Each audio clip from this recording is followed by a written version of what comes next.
లక్షల సమస్య. చందమామ కథ. ఉజ్జయిని నగరంలో వరుణశ్రవుడనే గృహస్థుడుండేవాడు. అతను అస్తమానము ఏదో ఒక పని చేస్తూ ఇతరులకు పనులు చేసి పెడుతూ తృణమో పణమో సంపాదించుకుంటూ ఉండేవాడు. ఎంత పని చేసినా తన సంపాదన ఎక్కడికక్కడే సరిపోతున్నదని, తాను కొంచెం కూడా వెనక వేసుకోలేకపోతున్నానని, తన అనంతరం పిల్లలు బొత్తిగా దిక్కులేనివాడైపోతారని అతనికి విచారంగా ఉండేది. నేను చివరకు ఏమీ మిగల్చకుండానే చేస్తాను అని అతను అస్తమానము అంటూ ఉండేవాడు. దానికేం చేస్తాం, ప్రాప్తం ఉన్నంతే వస్తుంది అనేది అతని భార్య వసుమతి. ఒకనాడు వారింటికి ఒక అభ్యాగత వచ్చాడు. భార్యాభర్తలు ఆయనకు భోజనం పెట్టారు. మంచి చెడ్డ మాట్లాడుకునేటప్పుడు వరుణశ్రవుడు తన అలవాటు ప్రకారం నేను చివరకు ఏమీ మిగల్చకుండానే చేస్తాను అన్నాడు. మన ప్రాప్తం ఎలా ఉంటే అలా జరుగుతుంది అన్నది వసుమతి.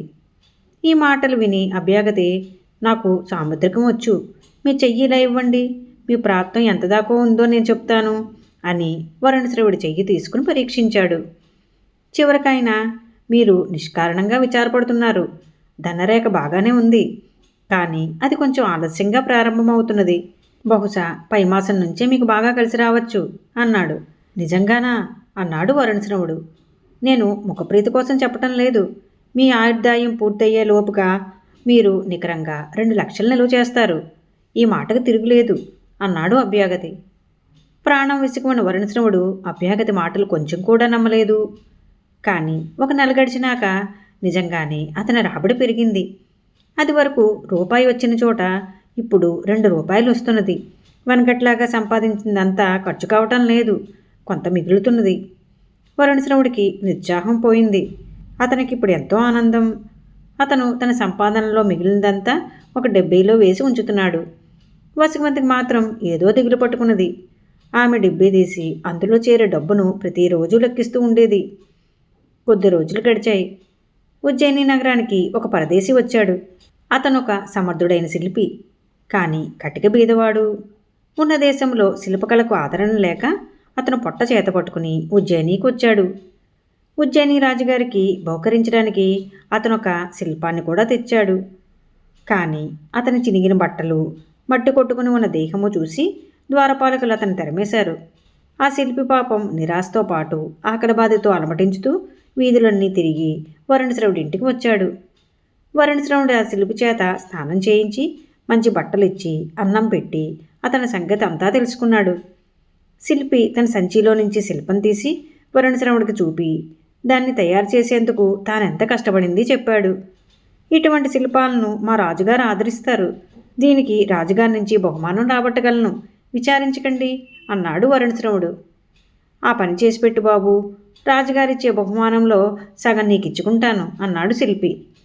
మర్నాడు వరుణశ్రవుడు మంచి దుస్తులు వేసుకుని శిల్పాన్ని చేతపట్టి రాజుగారి దర్శనార్థం వెళ్ళాడు. రాజుగారి దర్శనం అటే కష్టం లేకుండానే అతనికి లభించింది. అతను శిల్పాన్ని రాజుగారి ముందు పెట్టి, మహారాజా, పరదేశీ శిల్పి దీన్ని తమకు కానుకగా ఇచ్చుకోవాలని నిన్న ప్రయత్నించాడు. అతను చాలా పేదవాడు, అందుచేత అతనికి తమ దర్శనం దొరికింది కాదు. అతని తరపున నేను తమకు దీన్ని సమర్పిస్తున్నాను, దయచేసి స్వీకరించండి అన్నాడు. రాజుగారు ఆ శిల్పాన్ని వరుణశ్రవుడు ఊహించిన దానికన్నా చాలా ఎక్కువగా మెచ్చుకుని, శిల్పికి 1 లక్ష, శిల్పానికి మరొక 1 లక్ష, 2 లక్షల బహుమతి ఇస్తున్నాం అన్నాడు.